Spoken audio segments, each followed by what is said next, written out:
Boa tarde a todas e a todos. A professora Zeca está aqui, ela fala a todas e todos se sintam incluídos. Na verdade, chegando na FURC, eu fiquei com um frio na barriga, porque desde o início das nossas corridas, da nossa correria para organizar esse evento, eu já estava com uma ansiedade enorme, porque eu ia sentar na mesma mesa que o professor Frank e o Sheikh Mohammed, que são dois especialistas no Islã. E eu, coitado, digamos assim, um iniciante ainda nesses estudos, com um temor enorme para poder falar nessa mesma mesa. Aliás, eu vou já afirmar que eles já falaram a metade do que eu ia falar. Então, se o meu tempo for mais curto, é culpa deles. Bom, o professor Frank, ele falou mais de uma visão mais abrangente do diálogo do Papa Francisco. O Sheikh falou mais sobre o encontro de São Francisco de Assis e o Sheikh Al-Kami. Inclusive, a frase que ele falou me interessou muito. Não há problema entre cristãos e muçulmanos, não há problema entre cristianismo e Islã, mas problema talvez entre muçulmanos e cristãos. E me lembrou muito do famoso lema, né? Jesus é bom, mas quem estraga é o fã-clube. É a mesma coisa que vale, acho que, para todo profeta. E realmente, durante a minha pesquisa sobre alguns aspectos do documento sobre a fraternidade humana em prol da paz e da convivência comum, eu constatei isso de maneira muito clara. Não cabe ao caráter acadêmico usar a palavra clara de que eu cheguei exatamente nesse resultado, nessa conclusão. O professor Edinho não está aqui, graças a Deus. Senão ele falar beberiano, não pode ser muito otimista. Mas realmente eu vi nitidamente que os problemas que hoje a gente considera como extremismo, como fundamentalismo, como terrorismo, em nome de qualquer que seja a religião, não é um problema da própria religião. É um problema de alguns supostamente seguidores dessas religiões, né? No meu artigo eu fui um pouco teólogo, professor Frank, eu peço desculpas já. Fui um pouco teólogo. Sobre essas circunstâncias. No doutorado. Eu analisei o artigo em 3 tópicos. Claro, o documento sobre a fraternidade humana aborda vários assuntos. Como o professor Frank falou, não um documento teológico, é um documento humanitário. Não reflete aos ideais religiosos diretamente, não reflete questões teológicas, não aborda esses assuntos exatamente, mas de certa forma esse documento indiretamente toca na essência das questões respectivas dentro das próprias religiões, e não só dentro do catolicismo e do Islã, mas também em outras religiões, porque quando a gente vai e estuda as outras religiões, aqui no curso de Ciência da Religião a gente tem acesso a isso, a gente analisa, a gente observa que todas as religiões têm como a essência, a base, o ser humano, né? E eu uso muito, várias vezes, quando enfrento alguma pergunta sobre algumas práticas islâmicas nas minhas palestras, eu coloco em primeiro lugar que o ser humano é mais importante. Se não existe o ser humano, não existe a religião também, né? Então, o documento, nesse sentido, na realidade, toca nos assuntos essenciais que as religiões abordam sobre o ser humano, mas, em geral, a gente pode estudar esse documento de uma maneira sociológica. A gente pode estudar esse documento mais um pouco para frente como um documento histórico realmente que marcou a história da humanidade e não das religiões só, né? Então, eu peguei só 3 tópicos desse documento para poder analisar, porque se eu fosse estudar tudo que está ali abordado, acho que eu ia acabar me tropeçando nas entrelinhas do artigo. E como estava com muita pressa também, o professor João ficava mandando mensagem toda hora, eu tinha que entregar logo. E com muita honra, com muita alegria, esse artigo vai fazer parte de um livro que a gente vai tentar publicar no ano que vem, né, lançar no próximo ano, no segundo semestre do próximo ano, em que o professor Frank, pelo que eu ouvi, e o Sheikh também estarão, e é uma honra, uma alegria imensa para mim que eu estou participando de um livro junto aos mestres ilustres nesse sentido. Bom, eu peguei tópicos como igualdade humana, liberdade religiosa e respeito aos preceitos religiosos, às crenças, e direito à vida, porque o direito à vida, eu peguei inclusive esse tópico e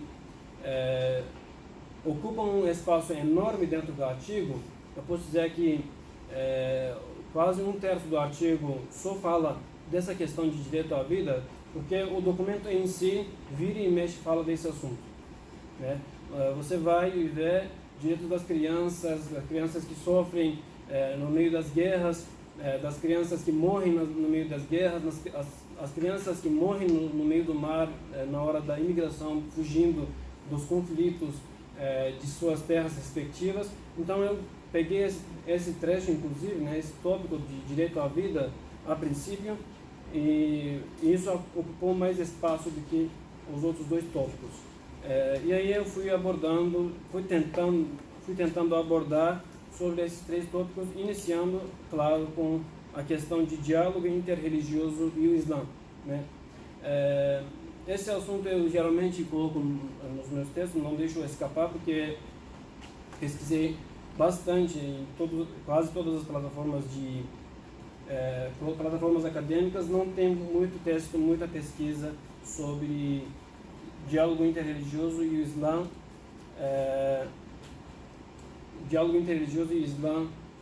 né, no campo acadêmico. Não tem muitos. Tem alguns que, do meu ponto de vista, o documento sobre fraternidade humana, acho que eu mencionei no início, documento sobre fraternidade humana em prol da paz e da convivência comum. O nome do documento assinado em 4 de fevereiro de 2019, né? Repetido. Então, em Abu Dhabi, isso, em Abu Dhabi.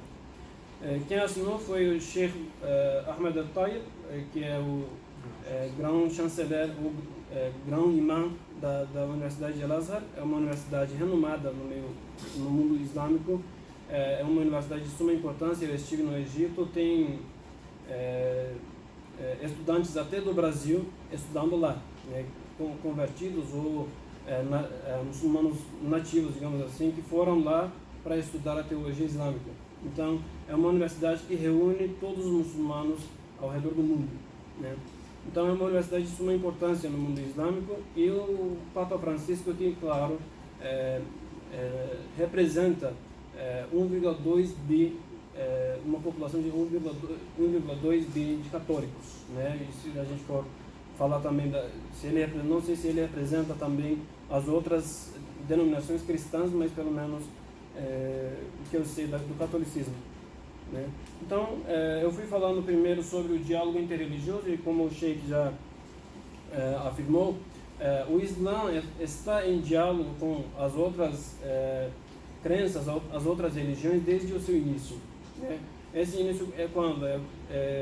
Em 610, conforme os relatos, o profeta Muhammad, ele recebe a primeira revelação, as primeiras revelações corânicas, e a partir daí é que começa o diálogo dele com as outras religiões, inclusive com o cristianismo, né? A primeira pessoa a orientar ele sobre as visões que ele teve foi um cristão, um estudioso cristão, primo da esposa dele, o Waraka ibn Nawfal, que ele era uma pessoa muito aprofundada nos textos do judaísmo e do cristianismo, né? Em segundo passo, o profeta orientou os seus companheiros, ou podemos dizer, os seus discípulos, a irem para uma terra que era totalmente cristã, né? Para a Abissínia. Era um rei cristão, era uma população cristã. Então, a gente vê os muçulmanos imigrarem não para uma outra tribo árabe, não para uma tribo de base iraniana, não foi para Iêmen, né? foram para a Abissínia, atravessando o mar para uma terra cristã. E ali eles tiveram proteção contra as opressões da elite de Meca. E um outro documento, e esse documento é o objeto da minha pesquisa, por isso não vou revelar muito sobre isso, senão eu acabo matando a minha dissertação, até seria autoplágio, é que é a Constituição de Medina que o profeta Muhammad, em nome dos muçulmanos, assina junto às 11 tribos judaicas de Medina, né? Quando acontece a imigração islâmica a partir de 620 para Medina, naquela época a cidade chamada de Yathrib, havia uma população, os judeus compunham 40% da população de Medina, da cidade onde eles foram. Inclusive essa imigração foi a convite dos próprios muçulmanos recém-convertidos de Medina. Então, é um documento que garantiu por cerca de 10 anos a liberdade religiosa para qualquer religião que estivesse ali habitando na cidade de Medina. É uma constituição realmente. Recentemente eu descobri um documento falando sobre isso e cheguei à conclusão de constituição mesmo através desses documentos, que é um professor da Universidade hebreu lá no Israel, que fala Constituição de Medina, o primeiro documento legal de Muhammad. Então eu cheguei à conclusão de que realmente seja uma constituição, porque de certa forma o documento de fraternidade humana também tem muitos pontos em comum com essa própria Constituição. A defesa do ser humano, independentemente de sua religião, de sua raça, de sua etnia, enfim, isso vai se ampliando. Porém, durante a minha pesquisa eu descobri um livro do Elias Wolff, que é um teólogo, um padre, né, se não me engano, católico, que ele trabalha muito sobre ecumenismo e diálogo interreligioso, e nesse livro exatamente ele falou o seguinte: o diálogo é sempre emitir algo de si para fora e receber algo do exterior para dentro de si, né? O diálogo é uma conversa mútua para que a gente conheça o outro e para que o outro nos conheça. Uma frase muito importante que um amigo judeu me ensinou, que ele diz: quem conhece ama e quem não conhece teme, né? E realmente a abordagem de Elias Wolff nesse sentido reflete essa ideia de que a gente precisa conhecer primeiro para poder respeitar e amar a pessoa, né? E isso vale em vários sentidos. Pode ser em questão da religião, pode ser em questão de etnia, pode ser em questão de nacionalidades, pode ser em questão de culturas, né? E a gente vê essa questão de conhecer o outro e se apresentar para o outro ainda na gênese do Islã, né? Mas de uma forma diferente do que agora, porque o termo de diálogo interreligioso mesmo é sistematizado a partir de 1893, né? A primeira reunião do Parlamento das Religiões Mundiais, a aula do professor Frank. Realmente, eu descobri ali que o diálogo interreligioso começou no final do século XIX, porque até estudar esse tema eu achava que o diálogo interreligioso era um fruto do Concílio Vaticano II, né? Só que não é. Era uma coisa bem mais diferente, mais para trás. E quando a gente estuda a história das religiões, né, e quando a gente analisa o mapa georreligioso da antiguidade, claro, sempre era no território definido de cada religião, né, cuius regio e ius religio, a quem pertence o regimento, pertenceria à religião, né? Então esse era um lema, porém não era a realidade. A gente vê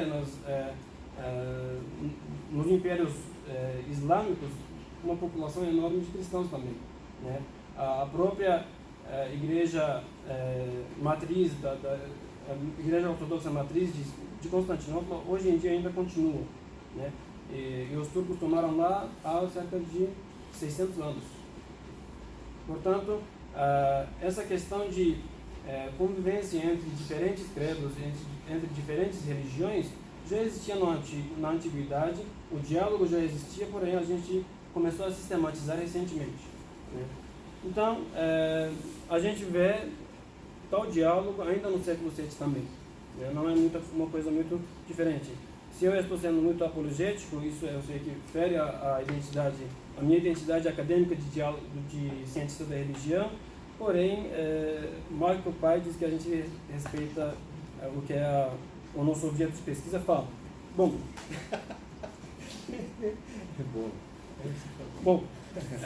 na questão de igualdade humana, eu fui analisar alguns textos de base islâmica. A princípio, analisei o Alcorão para ver realmente se eu conseguia encontrar alguma coisa, e realmente encontrei o versículo 13 da Surata 49. Para quem não sabe, Surata é cada capítulo ou cada livro dentro do Alcorão, né? Assim como na Bíblia tem Gênesis e tal, cada um é um livro, no Alcorão a gente tem suratas que cada uma, podemos dizer, seria um livro. E 49, versículo 3, fala exatamente da igualdade dos seres humanos, não menciona a religião, não menciona a etnia, não menciona nenhum tipo de classificação para dizer isso, né? Os seres humanos, nós os criamos de um homem e uma mulher em forma de tribos e grupos para que vos conheceis, né? Isso já reflete, não fala ou muçulmanos, não fala ou crentes, porque às vezes a questão de crente também é uma discussão para a gente definir quem é o crente ou não, quem não é dentro do Islã.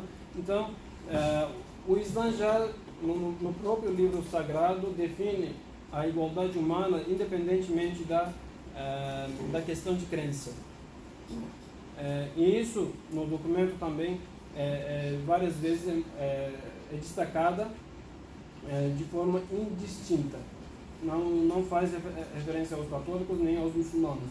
Eu acredito que os dois documentos, embora tenham como base a própria humanidade, tem a base nas religiões dos dois líderes que assinaram também, né? Eu não vou falar muito, vou diretamente para liberdade e respeito mútuo. Liberdade religiosa é uma questão muito importante para o próprio Islã, assim como nas três religiões monoteístas. O início sempre é de uma maneira muito conflituosa. Os seguidores dessas religiões sempre tiveram, sofreram opressões, sofreram agressões por parte dos grupos hegemônicos das sociedades em que eles surgiam. Então, a liberdade religiosa se destaca muito no Islã também. Em que sentido? O Islã define, aqui o Sheikh é jurista, eu não teria palavra acima da palavra dele, mas o Islã define que até para praticar as orações e os preceitos diários, a gente precisa ter liberdade, né? E são coisas que não são coisas imprescindíveis do ponto de vista teológico e jurisprudencial. Porém, para isso também é necessário que haja liberdade. Então, uma vez que eu preciso ter liberdade e preciso praticar a minha religião, eu tenho que respeitar o outro nesse sentido também. E isso é muito fundamentado no Islã, através do hadith do profeta Muhammad, que ele diz: não faça com os outros o que eu não quero que façam com você. Isso é uma regra da humanidade, não só uma regra islâmica, mas uma regra da humanidade. Eu vi várias vezes menções para vários autores com frases no mesmo sentido, né? Então, aí eu às vezes faço uma inversão dessa frase: faça com os outros o que você quer que façam com você, né? Seja uma pessoa, seja a pessoa que você quer que as pessoas sejam com você também.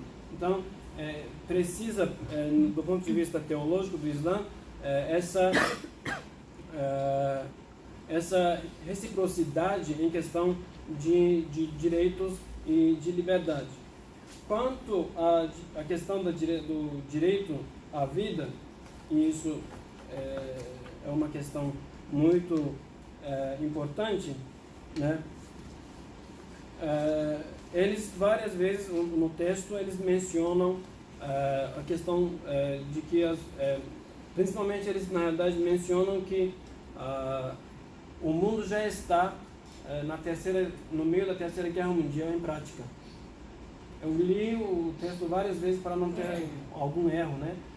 Mas na hora que eu fui escrever esse artigo, eu li o próprio documento de fraternidade humana várias vezes para que eu não erre em alguma coisa. E realmente, em um trecho, em um dos parágrafos iniciais, eles mencionam isso. O mundo está no meio da Terceira Guerra Mundial em prática. A primeira e a segunda foram muito violentas, né? Foram regionais e mataram, as pessoas foram mortas já com a guerra declarada. Hoje em dia a gente não tem uma guerra declarada, mas estamos no meio de uma guerra.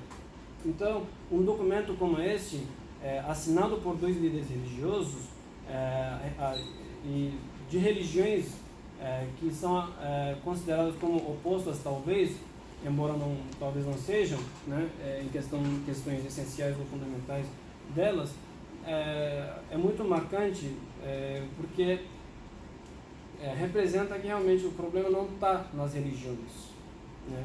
E essa palavra de religião também é muito discutível, só que não cabe aqui para a gente falar, né? Quando a gente fala das religiões, das tradições orientais, a palavra religião mesma não reflete muito bem o ideal, né?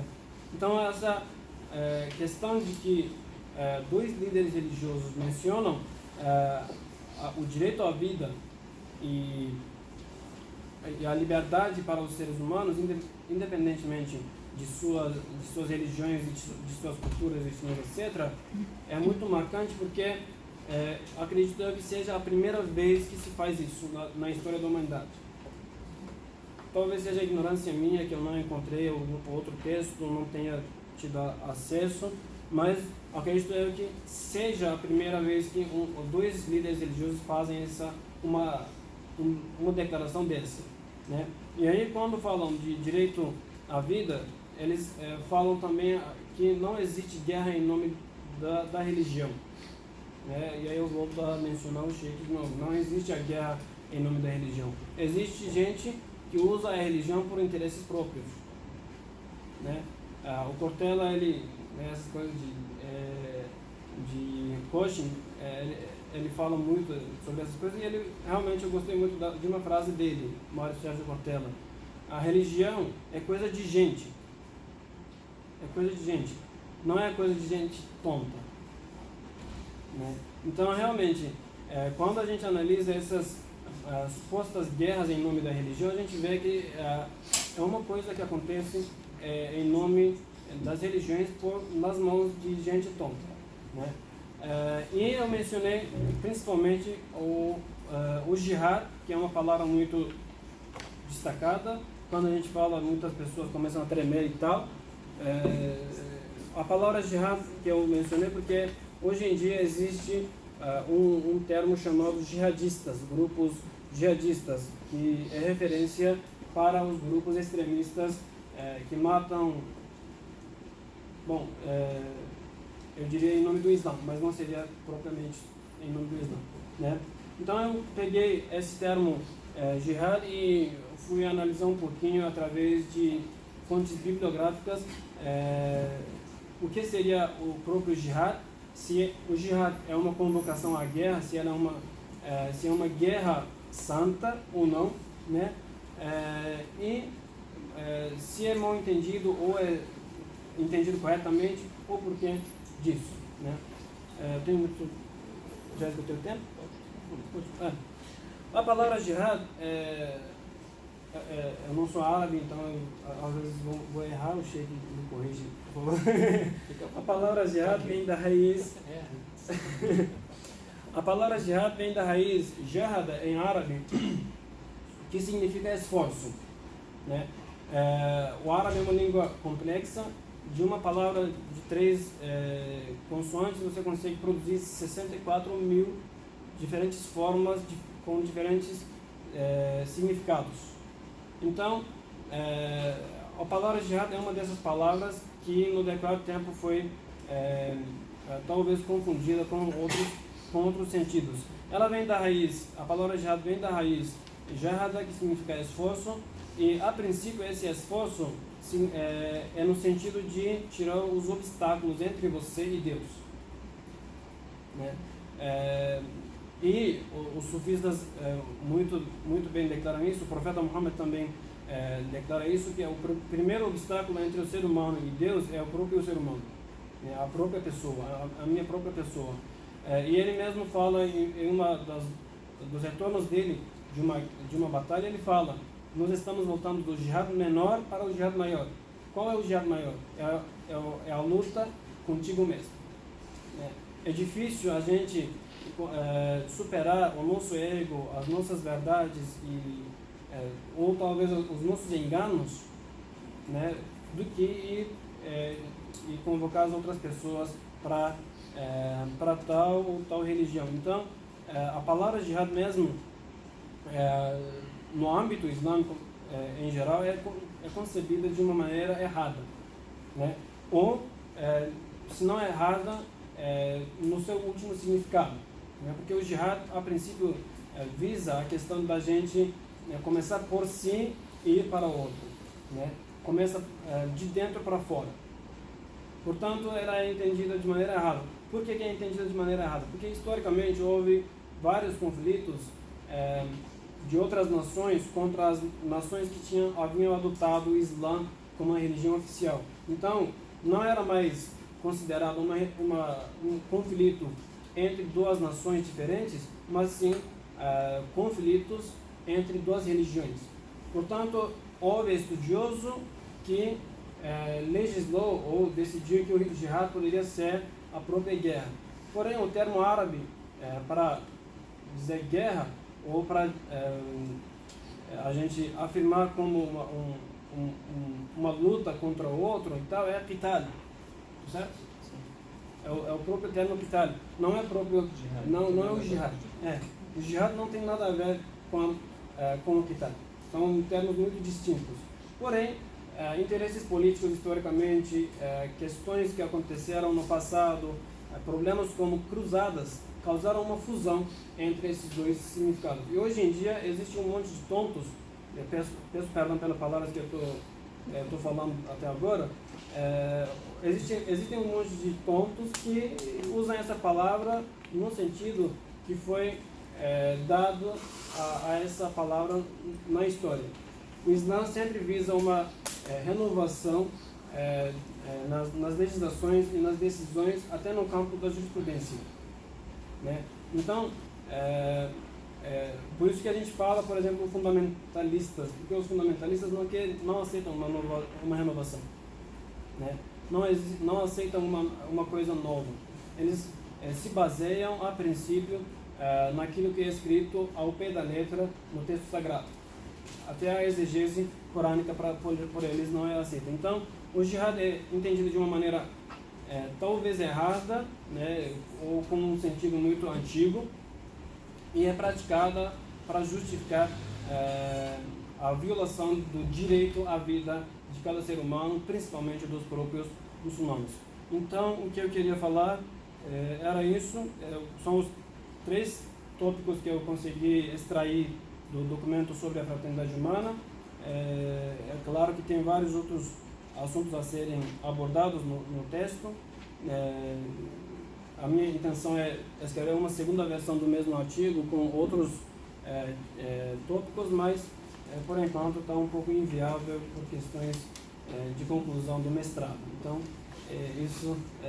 essa é a minha palavra. Não sei se eu voei muito na maionese, mas é essa. Obrigado.